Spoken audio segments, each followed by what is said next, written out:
Hello students, I am Dr. A.B. Patil. Welcome in this session of plant growth and mineral nutrition, lecture number 2. In this lecture, we will discuss about the growth rate and types of growth. So first, growth rate. Growth rate means it is increased growth per unit time, which is nothing but the growth rate. Growth rate म्हणजे काय आहे? It is increased growth per unit time. म्हणजे एक ठराविक वेळेमध्ये जी काही increase growth आपल्याला plant body मध्ये पाहायला मिळणार आहे, त्याच्या वेगवेगळ्या ऑर्गन मध्ये पाहायला मिळणार. This is nothing but the growth rate. त्याला आपण काय म्हणतो? Growth rate. And this growth rate which is also known as a efficiency index. त्यालाच efficiency index पण म्हटलं जातं. Then if you observe, there are this growth rate which is observed in flower, leaves, root, shoot. या सगळ्यामध्ये आपल्याला काय पाहायला मिळतो? ग्रोथ रेट पाहायला मिळतो. Means it is a increased growth per unit time. एक ठराविक वेळेमध्ये आपल्याला काय पाहायला मिळणार आहे? जर आपण कंटिन्युअसली ऑब्झर्वेशन केलं तर per day we observe that specific amount of the growth which can be takes place in that plant part. Then if you observe the absolute growth rate, what is the meaning of absolute growth rate? Absolute growth rate or AGR means the ratio of the change in the cell number over the time interval. Means आपण जर बघितलं absolute growth rate म्हणजे काय? AGR is equal to dN upon dt. म्हणजेच काय असेल? हा जो काय AGR आहे, absolute growth rate आहे, which is the ratio of change in the cell number. जेव्हा ग्रोथ होणार तेव्हा ग्रोथ होत असताना काय होणार आहे? सेलचा नंबर वाढणार आहे. म्हणजे त्या पर्टिक्युलर ऑर्गन मध्ये जो काही सेलचा नंबर चेंज झालेला आहे, to this means change in the cell number which is nothing but the dn over the time interval dt. म्हणजे जे काही ठराविक टाइम इंटरवल आपण कन्सिडर केलं, म्हणजे 1 तास 2 तास आपण कन्सिडर केले, त्या 2 तासामध्ये त्या ऑर्गन मध्ये किती नंबर चेंज झाला, सेलचा नंबर किती चेंज झालेला आहे, त्या दोन्हीचा रेशो जो असणार आहे which is nothing but the absolute growth rate. Absolute growth rate is the ratio of change in the cell number over the time interval, that is AGR is equal to dN upon dt. किंवा absolute growth rate ला आपण असंही म्हणू शकतो measurement and comparison of the total growth per unit time is called as a absolute growth rate. Measurement आपण करणार आहोत आणि कंपॅरिझन करणार, म्हणजे आधीची ग्रोथ आणि नंतरची ग्रोथ या दोन्ही मध्ये आपण कंपॅरिझन करणार आहे. Comparison of the total growth per unit time is nothing but the absolute growth rate. Then the next आपण बघणार आहोत relative growth ratio, RGR. This relative growth ratio which is nothing but RGR is equal to AGR upon N. AGR means काय असणार? Absolute growth rate which is divided by the total number of the cell in that medium which is nothing but the relative growth ratio. त्याला relative growth ratio आपण म्हणतो. relative growth ratio कसा काढला जाणार आहे? तर absolute growth rate which is divided by AGR means absolute growth rate which is divided by total number of the cell in the medium. This is nothing but the relative growth ratio.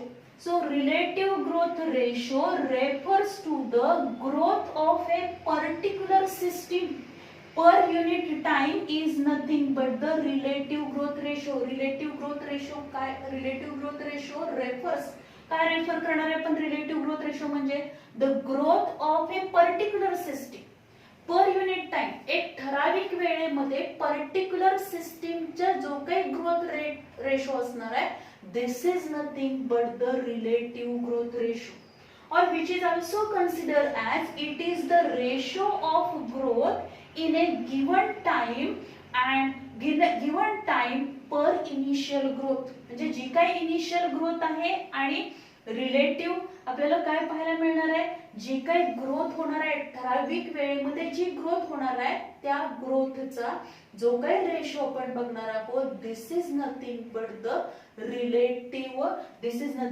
Relative growth ratio, किंवा simply आपण relative growth ratio काढण्यासाठी काय करणार आहोत, absolute growth rate which is divided by total number of the cells in medium, which is nothing but the relative growth ratio. Then this relative growth ratio and absolute growth rate, these two are used mostly whenever there is a, that is the measurement of the different growth which is takes place in the plant body. Means जेव्हा आपण initial growth and after some time when the how much amount of the growth is takes place, for the measurement of that growth we use this absolute growth rate and the relative growth ratio. Then we discuss about the types of growth. There are two types of the growth. These are nothing but the arithmetic growth and geometric growth.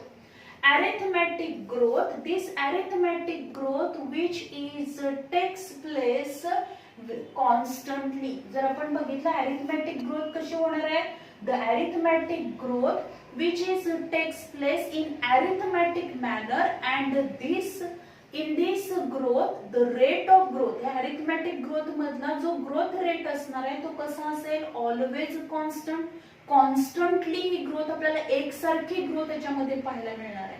आणि ही जी काही growth असणार आहे arithmetic growth which is takes place in arithmetic manner.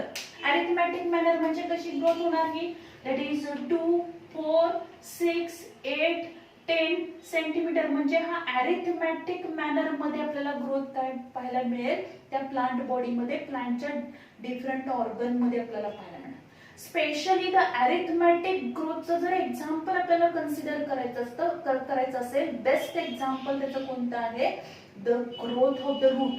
रूटची जी काही growth होणार आहे, the root growth which is takes place or the rate of root growth which is constant. तो कसं होणार आहे, कॉन्स्टंटली एकसारखी आपल्याला ती ग्रोथ पाहायला मिळणार आहे. and this growth which is known as a arithmetic growth. तर arithmetic growth मध्ये जर आपण बघितलं तर arithmetic growth मध्ये काय होणार आहे, when the cell meristematic cell which undergo, आता रूट आहे, रूट मध्ये arithmetic growth आपल्याला पाहायला मिळते. रूटचा जो काही टिप पोर्शन असेल म्हणजे ड्यूरिंग सीड जर्मिनेशनच्या वेळी काय होईल, रॅडिकल आणि प्लिम्यूल आहे, रॅडिकल पासून रूट सिस्टीम डेव्हलप होते आणि त्या रॅडिकलच्या टिप पोर्शन मध्ये मेरिस्टेमॅटिक सेल्स असणार आहेत. These meristematic cells which undergo continuous division and redivision to form the number of cells. आता या मेरिस्टेमॅटिक सेल मध्ये जेव्हा डिव्हिजन होईल and then there is a formation of the two new cells, ज्या काही नवीन सेल्स फॉर्म होणार आहेत. From one meristematic cell, two daughter cells are formed after the completion of mitosis. Out of these two newly formed cells, one cell which undergo elongation and maturation, and other cell which continue the division and redivision to form the new cells. म्हणजे ज्या काही मेरिस्टेमॅटिक cells असणार आहेत त्या मेरिस्टेमॅटिक sale मध्ये जेव्हा division होईल आणि त्याच्यापासून नवीन सेल्स फॉर्म होणार आहेत, तेव्हा नवीन फॉर्म झालेल्या एका सेल पासून दोन सेल फॉर्म झाल्या होणार आहेत, कारण तिथे मायटोसिस होणार आहे. मायटोसिस मुळे ज्या दोन सेल्स फॉर्म होतील त्याच्यातली एक सेल जी असणार आहे त्या एका सेल मध्ये काय होणार, which undergo elongation and differentiation maturation होईल त्याची. आणि राहिलेली सेल जी असणार ती काय करेल, which continue the division and redivision to form the number of cell. आणि म्हणून आपण काय म्हणतो, अरिथमॅटिक ग्रोथ जी असणार आहे त्या अरिथमॅटिक ग्रोथ मध्ये rate of growth is constant. Rate of growth कसा आहे, कॉन्स्टंट आपल्याला पाहायला मिळतो. And this arithmetic growth, if you observe in this arithmetic growth, the growth is always observed in a constant linear growth curve आपल्याला पाहायला मिळतो. If you plot a graph, that is growth rate against the time means height of the plant against the time असा आपण graph plotted केला तर आपल्याला काय पाहायला मिळेल, the constant linear growth curve which is observed in the arithmetic growth. And in this arithmetic growth which is mathematically expressed by the equation that is LT is equal to L0 plus RT. आता याच्यामधला LT which is nothing but the length at the time t, म्हणजे जो काही time period t असणार आहे त्याच्यामध्ये जी काही growth होणार आहे किंवा जी काही रूटची जी काही लेंथ वाढणार आहे, this is nothing but the LT. LT means length at the time t. Then L0 is nothing but the length at the time 0. 0 म्हणजेच काय, इनिशियल सुरुवातीला जी काही ग्रोथ असणार आहे, सुरुवातीला त्या रूटची जी काही लेंथ असणार आहे, this is nothing but the L0. And after 1 day 2 day आपण कन्सिडर केलं किंवा आपण 4 ते 5 तासांनी जर बघितलं तर ती जी काही लेंथ आपण कन्सिडर करणार आहोत, this is nothing but the LT. Then R is nothing but the growth rate and T is nothing but the time of the growth. T म्हणजे काय असणार, time of growth, R is the growth rate. So arithmetic growth which is mathematically expressed by the equation LT is equal to L0 plus RT. Then the next type ची जी growth असणार आहे which is nothing but the geometric growth. And this geometric growth which is takes place, their growth rate is slow initially. सुरुवातीला हा growth rate कसा असणार आहे, slow असेल, but later on there is a rapid growth at a exponential rate. exponential rate ला पण काय पाहायला मिळणार आहे, म्हणजे सुरुवातीला हा growth rate कसा असेल, एकदम स्लो असणार आहे, and later on there is a rapid growth.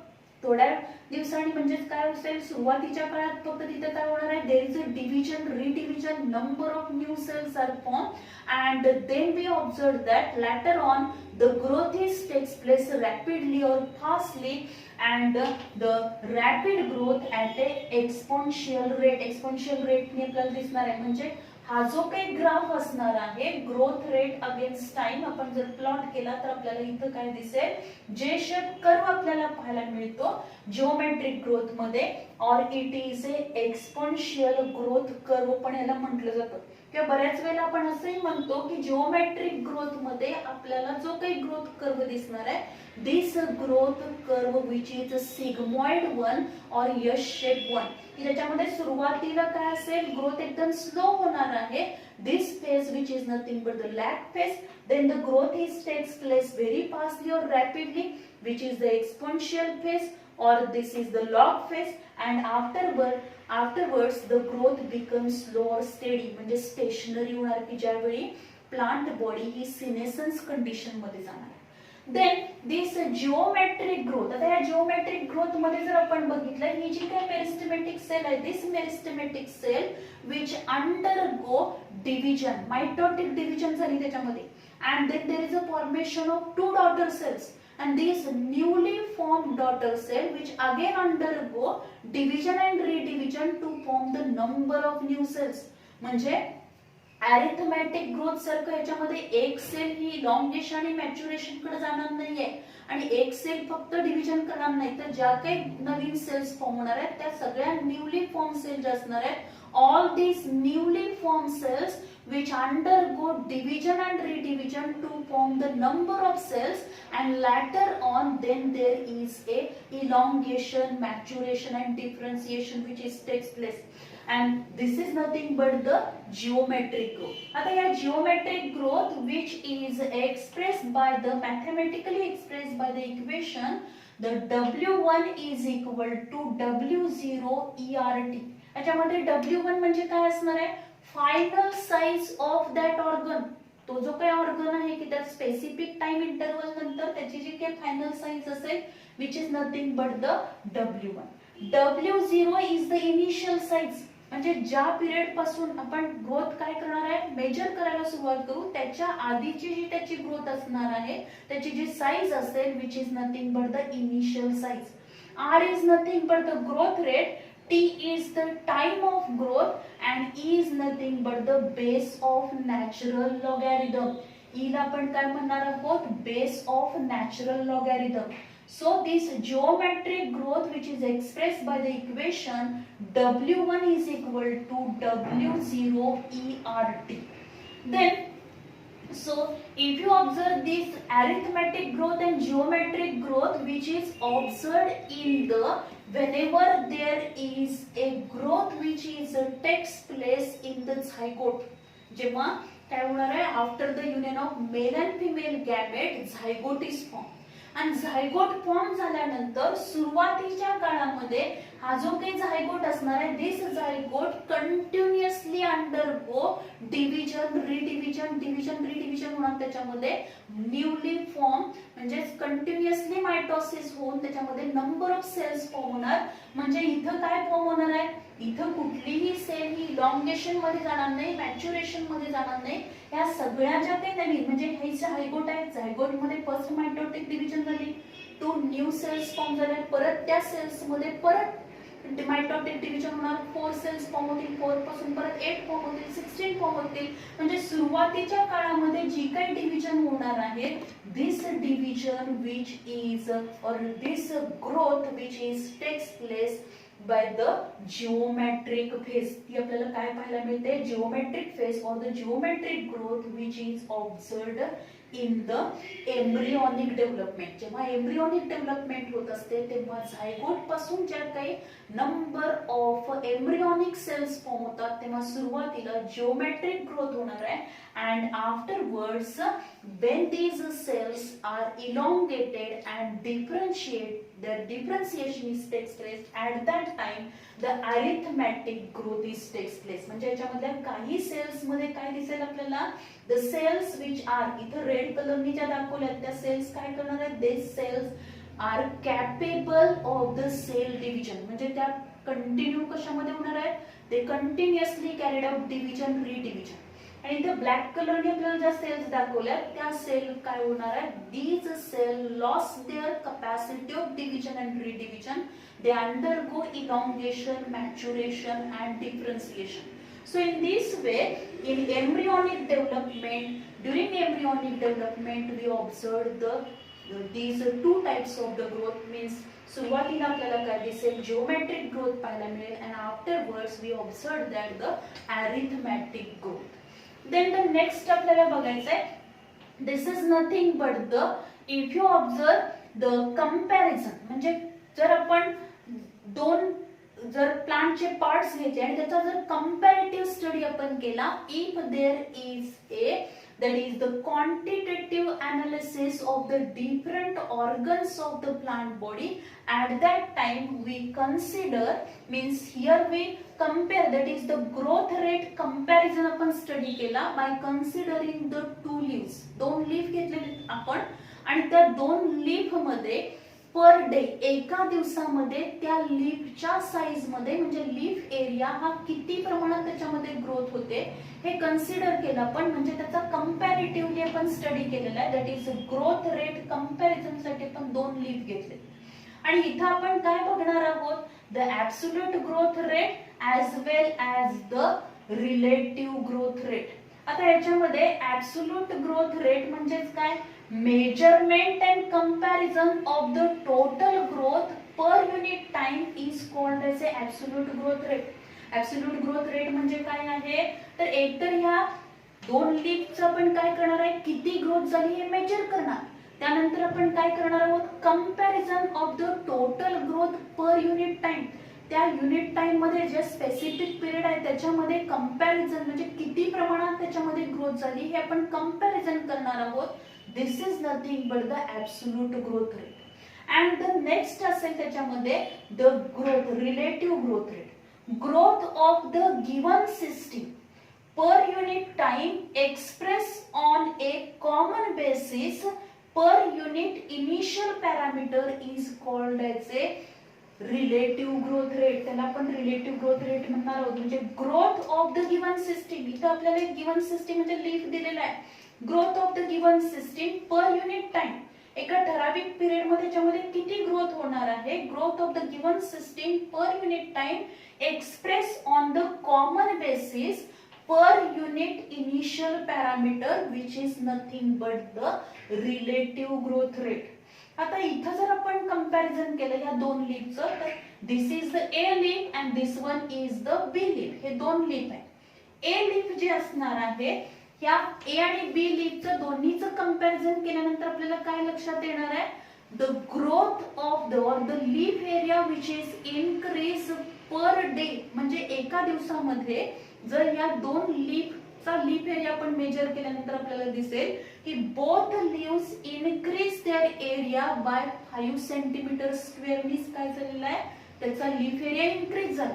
पण आपण जर हे सेपरेटली जर त्याची पहिली साईज जी असणार आहे, इनिशियल जी साईज आहे, आणि आपण जो काही टाइम इंटरवल कन्सिडर केला आहे त्या टाइम इंटरवल नंतर त्याच्यामध्ये किती इनक्रीज झालंय आणि या दोन्हीचा आपण जर रेशो काढला तर आपल्याला काय लक्षात येणार आहे, रिलेटिव्ह ग्रोथ रेट कुणामध्ये जास्त आहे हे आपल्याला लक्षात येईल.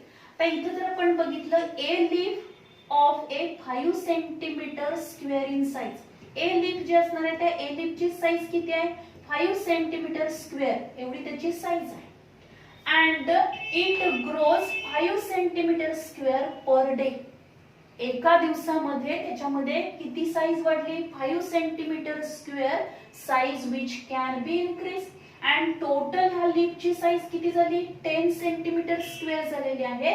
Means it's relative growth rate is 100%. त्याचा रिलेटिव्ह ग्रोथ रेट किती आहे, 100% आहे. कारण जेवढी त्याची काय होती साईज होती त्याच्यामध्ये एका दिवसामध्ये तेवढीच जी काय त्याची इनिशियल साईज आहे तेवढीच काय झालेला लीफ एरिया काय झाला, इनक्रीज झाला, ग्रोथ झाला. Means relative growth rate which is 100%. पण बी लीफ आपण बघितलं तर बी लीफ मध्ये आपल्याला काय दिसणार आहे, B leaf of 50 centimetre square in size. या बी लीफची साईज किती आहे, 50 centimetre square in size. And growth rate per day. आता एका दिवसामध्ये याचा ग्रोथ रेट किती आहे, 5 सेंटीमीटर स्क्वेअर.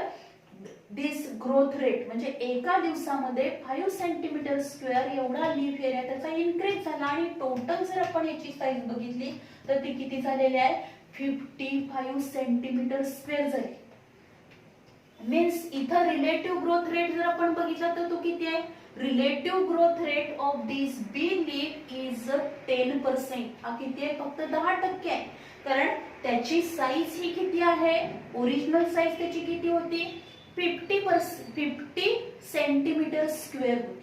आणि एका दिवसानंतर the growth rate per day किती आहे त्याचा, 5 सेंटीमीटर स्क्वेअर आहे. Means it's relative growth rate which is 10%. म्हणजे रिलेटिव्ह ग्रोथ रेट जर आपण कन्सिडर केला तर relative growth rate which is more in the A leaf than the B leaf. B leaf पेक्षा कितीतरी पटीनं ए लीफ मधला रिलेटिव्ह ग्रोथ रेट हा काय आहे, जास्त आहे. And this is nothing but the, म्हणजे इथं आपण काय केलेला आहे, ग्रोथ रेट हा कंपॅरेटिव्हली जर आपण स्टडी केला तर आपल्या लक्षात येईल की relative growth rate which is observe or how it can be takes place in different organs of the plant body. In this way, here we completed the growth rate and types of the growth, that is arithmetic growth and geometric growth. हे सगळे point जे असणार आहेत ते CET साठी, नीट exam साठी important आहेत. हे जे दोन इक्वेशन आहेत, अरिथमेटिक ग्रोथ आणि जिओमेट्रिक ग्रोथ चे दोन्ही इक्वेशन इम्पॉर्टंट आहेत. त्याच्यावरती आपल्याला क्वेश्चन विचारला जातो. त्याचबरोबर arithmetic growth is observed in dash dash part of the plant body which is nothing but the root. आणि अरिथमेटिक ग्रोथ मध्ये जो काही ग्रोथ कर्व असणार आहे तो कसा असतो, नेहमी लिनियर असणार, कॉन्स्टंट लिनियर असेल. देन जिओमेट्रिक ग्रोथ मध्ये जर आपण बघितलं तर जिओमेट्रिक ग्रोथ मध्ये आपण कंटिन्युअसली जिओमेट्रिक ग्रोथ मध्ये काय होणार आहे तर जी सेल असेल तिच्यामध्ये डिव्हिजन रिडिव्हिजन होणार आहे. सुरुवातीला ही ग्रोथ स्लो असेल, परत ती काय होणार आहे, रॅपिडली होणार आहे. Means their growth rate which is increase. त्याचबरोबर हे दोन, that is the absolute growth rate and relative growth ratio, these are also important for your NEET and CET exam. So this is all about the growth rate and types of growth. Thank you very much.